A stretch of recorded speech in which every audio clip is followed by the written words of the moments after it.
जय हिंद everyone, welcome to toppers corner और welcome to chemistry note selective study part second. Part one में हमने एलिमेंट मिक्सचर के फिजिकल चेंज, केमिकल चेंज, इन सब के बारे में पढ़ा। अब हम इस सेशन में क्या पढ़ेंगे, law of the chemical combination और एटॉमिक स्ट्रक्चर और इनकी थियरीज। ठीक है, तो let's start with the laws of the chemical combination. Chemical combination के हम सेलेक्टिव स्टडी कर रहे हैं, so we will study only those point which are most asked in exams. Okay, now see chemical combination के जो laws हैं वो 4 law हैं यहाँ पर। First law is law of conservation of मास, दूसरा है law of constant composition of definite proportion, तीसरा है law of multiple proportion and fourth one is law of reciprocal reaction. Okay, तो अभी इसमें से जो क्वेश्चन बनते हैं एग्जाम में वो ये बनते हैं कि भाई किस लॉ को किसने दिया। ठीक है, किस लॉ को किसने दिया, किस साइंटिस्ट ने। तो इसके लिए मैंने एक शॉर्ट फॉर्म क्रिएट किया है, आप ऐसे याद कर सकते हो, CDMR। Okay, CDMR is equal to LPDR। CDMR is equal to LPDR मतलब C मतलब कंजर्वेशन। ठीक है, तो law of conservation of mass को किसने दिया था, लेवॉइसर्स ने। किसने, लेवॉइसर ने। ओके, नाउ सी यहाँ पे क्या है, law of constant composition of definite proportion. तो कंपोजिशन ऑफ डेफिनिट प्रोपोर्शन के लिए यहाँ पे डेफिनिट प्रोपोर्शन है तो डेफिनिट से डी लिया गया है और डी के आगे कौन सा वर्ड है, पी। तो यहाँ पे हम क्या कहेंगे भाई, इसको किसने बनाया, प्रोस्ट ने। और now the third one is law of multiple proportion, इसे किसने डेवलप किया, डाल्टन ने। And law of reciprocal reaction, इसे रिक्टर ने। ओके, तो क्वेश्चन यही अराइज होगा कि इस लॉ को किसने डिस्कवर किया। ठीक, अब आते हैं आगे, Gay-Lussac's law of gaseous volume. When gases are produced or combined in a chemical reaction, they do so in simple ratio by volume, given that all the gases at constant temperature and pressure। मतलब कि जब gases एक दूसरे से react करती हैं, ठीक है, एक गैस दूसरी गैस से रिएक्ट करेगी और कुछ थर्ड प्रोडक्ट अगर क्रिएट होगा तो उनका जो वॉल्यूम है, उनके आगे का जो नंबर होगा, that will always be a whole number. क्या होगा, होल नंबर होगा। Okay, now next law is Avogadro's law. Avogadro law 1811 में आया, 1811 ईयर में। And under same condition of temperature and pressure, equal volume of gases contain same number of the molecule. मतलब अगर temperature और pressure की condition same रख दी जाए और मेरे पास 1 kg नाइट्रोजन हो और 1 kg ऑक्सीजन हो, तो जितने मॉलिक्यूल नाइट्रोजन के होंगे उतने ही मॉलिक्यूल हमारे पास ऑक्सीजन के भी होंगे। तो कोई भी गैस हो, नाइट्रोजन हो, ऑक्सीजन हो, अभी यहाँ पर और भी कोई गैस, ब्रोमीन ले आया जाए, क्लोरीन ले आया जाए, फ्लोरीन ले आया जाए, तो सबका क्या होगा, जो नंबर ऑफ मॉलिक्यूल्स होगा कांस्टेंट टेम्परेचर एंड प्रेशर पे, वो क्या होगा, सेम होगा। Okay, now let us see atomic structure. अब हम एटॉमिक स्ट्रक्चर पर आते हैं। Dalton's atomic theory. Dalton's atomic theory आई भाई 1808 में। ठीक, अभी इसके कुछ पोस्टुलेट्स आए, मतलब एटॉमिक स्ट्रक्चर की जब शुरुआत होने लगी तब सबने क्या किया, सारे साइंटिस्ट ने धीरे धीरे अपना एटम का स्ट्रक्चर कैसे होता है उस पर उन्होंने थ्योरी देनी स्टार्ट करी। तो सबसे पहले थ्योरी किसने दी, डाल्टन्स एटॉमिक थ्योरी। इसके जो पोस्टुलेट है वो क्या है, all matters are made up of small particles known as atom. मतलब जितने भी मैटर होते हैं वो छोटे से छोटे पार्टिकल, जो उनका कंपोजिशन होता है, मतलब जो घर बना है तो उसकी जो छोटी से छोटी यूनिट क्या है, ब्रिक है। क्या है, ब्रिक, ईंट से घर बना हुआ है। उसी तरह कोई भी मैटर अगर बना हुआ है तो उसका जो छोटा से छोटा यूनिट है वो क्या है, सेल। ये बताया।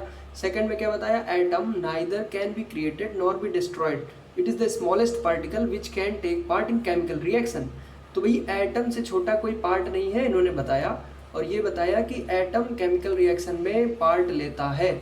ये इंपॉर्टेंट क्वेश्चन है जो कि पूछा जाता है। Now come to third point, all atoms of the element are alike. मतलब एक एलिमेंट के सारे एटम एक जैसे हैं।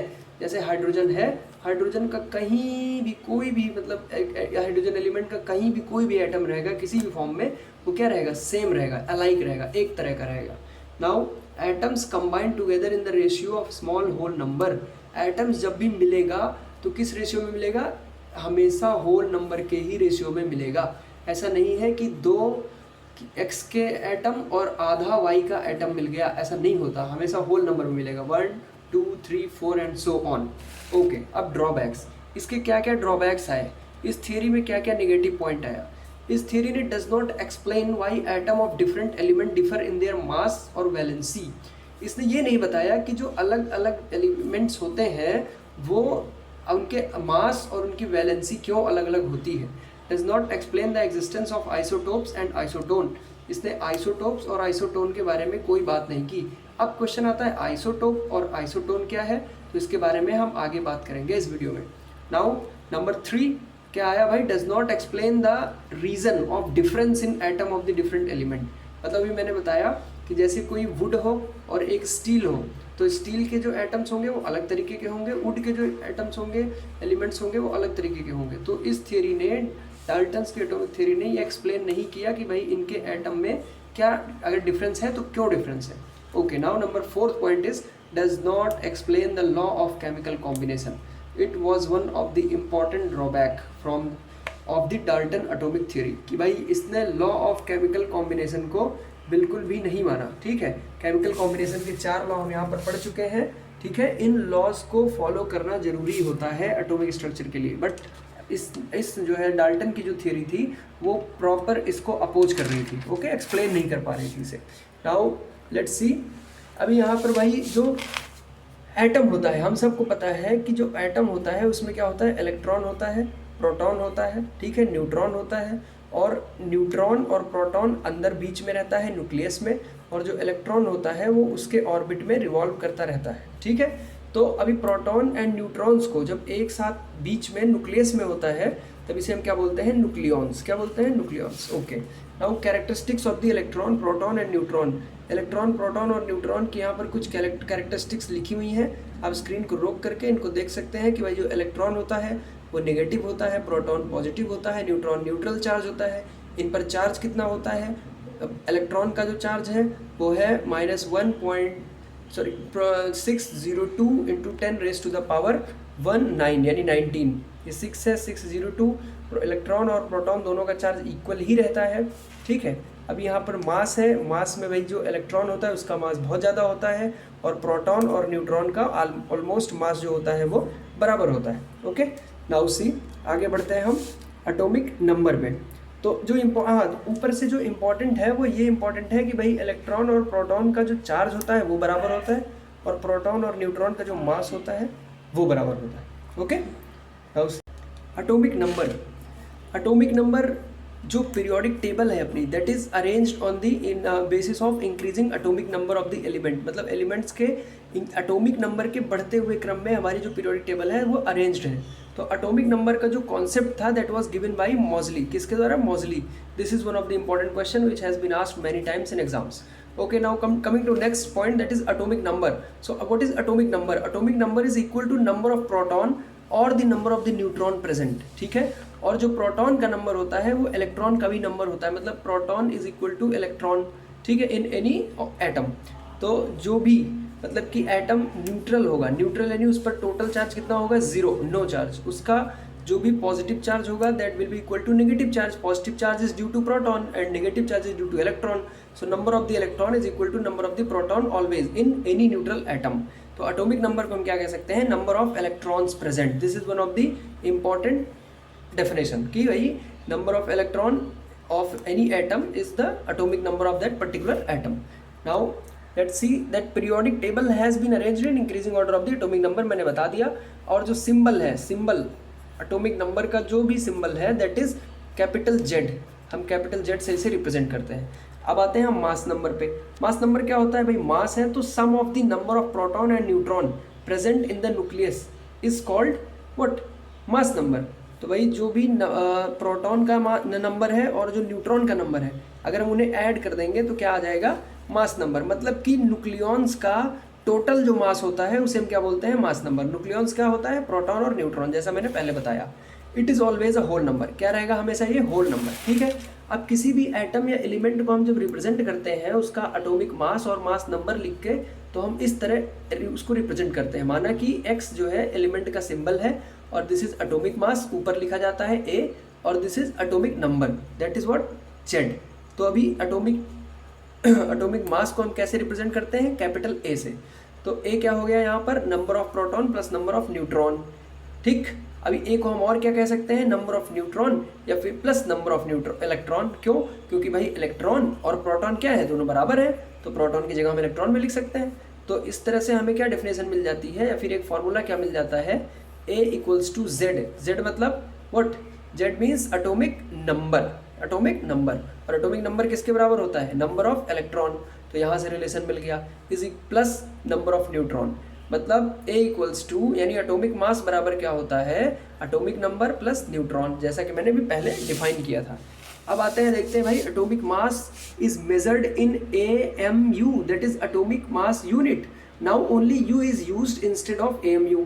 भाई इसको एटॉमिक मास यूनिट में ही मेजर किया जाता है, ग्राम में, केजी में, इसमें सब में नहीं मेजर किया जाता, ठीक है। और U जो है वो आजकल यूज होता है इसका सिंबल, ठीक है, पहले AMU यूज होता था, AMU।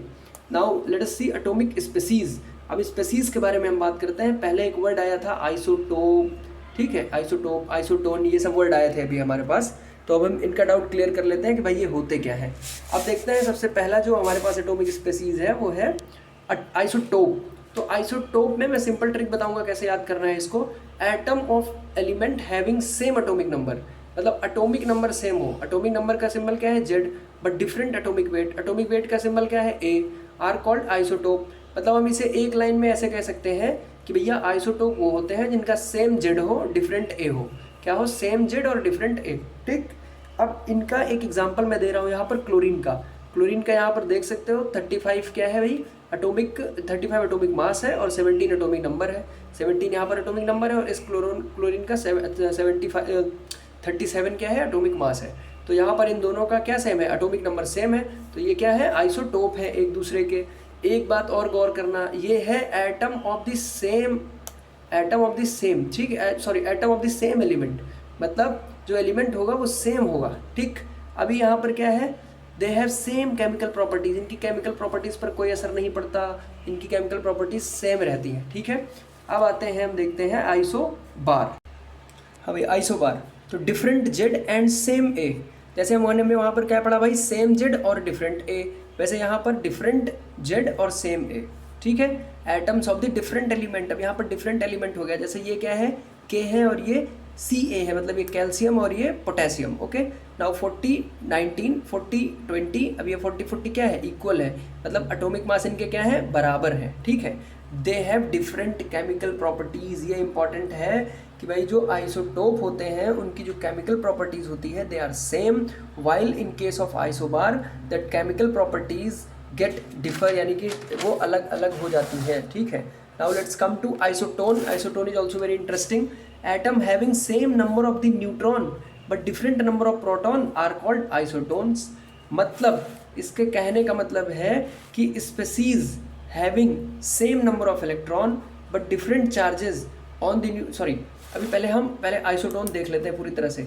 आइसोटोन का क्या मतलब है, ना ही जेड सेम हो और ना ही ए सेम हो, ठीक है। इनमें क्या सेम होगा, atom having same number of the neutron, केवल न्यूट्रॉन्स का नंबर सेम होगा, ठीक है। अब यहाँ पर देख सकते हो सिलिकॉन है, ठीक है, यहाँ पर P है और यहाँ पर देखो आप फॉस्फोरस है, यहाँ पर 30 है, इसका एटॉमिक मास 30 है और इसका एटॉमिक मास 31 है। Atomic number 14, atomic number 15। अब ना ही A सेम है इनका और ना ही Z सेम है, but still they are isotone. क्यों, क्योंकि भैया ये न्यूट्रॉन इनका दोनों का सेम होता है, नंबर ऑफ न्यूट्रॉन, ठीक है। अब आते हैं आइसो इलेक्ट्रिक, ये बहुत ही इंपॉर्टेंट है, ये मोस्टली NDA में और AA में कई बार पूछा गया है, आइसोट्रॉनिक, ठीक है। तो भाई आइसोट्रॉनिक आयंस और मॉलिक्यूल्स वो होते हैं species having same number of electron but different charge on the nucleus, ठीक है, are known as isoelectronic ion. मतलब जिसमें इलेक्ट्रॉन का नंबर सेम हो और चार्जेस डिफरेंट हो, कोई फर्क नहीं पड़ता। फॉर एग्जांपल देखते हैं हम, O माइनस माइनस लगा हुआ है, F पे एक माइनस लगा हुआ है, Ne, ठीक है। नियॉन मतलब सोडियम का प्लस आयन है, मैग्नीशियम का प्लस प्लस यानी +2 आयन है, एल्यूमिनियम का 3 प्लस आयन है। अब देखो भाई ऑक्सीजन है, ऑक्सीजन में कितने इलेक्ट्रॉन, यहाँ पर 8, ठीक है, और यहाँ पर ये -2 का मतलब क्या हुआ, +2, 2 इलेक्ट्रॉन और ऐड हो गए, ठीक है। तो ये कितना हो गया, 8 + 2 यानी 10 हो गया। फ्लोरीन में पहले से 9 होते हैं, +1 यानी कि कितना हो गया, माइनस का मतलब एक इलेक्ट्रॉन इसमें ज़्यादा है, इलेक्ट्रॉन नेगेटिव चार्ज है तो एक चार्ज में बढ़ गया है, +1 यानी 10। नियॉन का 10 होता ही है, ठीक है, इलेक्ट्रॉन। अब सोडियम का इलेक्ट्रॉन होता है 11 और यहाँ पे +1 मतलब एक इलेक्ट्रॉन इसमें से किसी ने ले लिया है, निकाल लिया है। अब मेटल है तो निकाल ही लेगा कोई, तो यहाँ पे कितना बच गया भाई, 11 - 1 यानी कि 10। तो यहाँ भी 10, यहाँ भी 10, यहाँ भी 10 और यहाँ भी 10। अब गौर से देखो तो यहाँ भी 10 और 10, तो इसका मतलब क्या हुआ, इन सब पे जो नंबर ऑफ इलेक्ट्रॉन है दैट इज इक्वल टू 10, सब पे इलेक्ट्रॉन कितने हैं, 10-10 इलेक्ट्रॉन है। तो ये कैसी स्पीसीज हुई, इन्हें हम कहेंगे आइसो इलेक्ट्रॉनिक। आइसो मतलब सेम, नाम से ही पता चलता है भाई, और इलेक्ट्रॉनिक मतलब इलेक्ट्रॉन्स। ओके, अब आते हैं आगे हम परसेंटेज कंपोजिशन ऑफ एलिमेंट। ठीक है, इन एनी कंपाउंड, किसी भी कंपाउंड में हमें अगर परसेंटेज कंपोजिशन निकालना है, जैसे फॉर एग्जांपल अगर भाई हमारे पास सॉल्ट हो, ठीक है सॉल्ट, और उसमें हम शुगर ऐड कर देते हैं थोड़ा सा। सॉल्ट हमने मान लो 70 ग्राम ऐड कर दिया, शुगर 30 ग्राम ऐड कर दिया, और ये टोटल मिक्सचर कितना बन गया, 100 ग्राम का बन गया। अब इसमें जो शुगर सॉल्ट का परसेंटेज है वो कैसे निकालोगे भाई, 70 अपॉन कितना टोटल शुगर है इंटू 100, तो कितना परसेंटेज है, 70%। सिमिलरली यहाँ पर भी हम क्या निकालते हैं, परसेंटेज कंपोजिशन ऑफ एलिमेंट, मतलब किसी भी कंपाउंड में कौन सा एलिमेंट कितना परसेंटेज है। ठीक है, so it is the percentage of the element present in the compound. So इसको निकालने के लिए क्या फॉर्मूला है, similarly mass of the element in the compound, मतलब उस एलिमेंट का कितना मास है इस कंपाउंड में, और इस कंपाउंड का टोटल मास कितना है, into 100। It's a simple math, no rocket science. Okay, so let's come to example.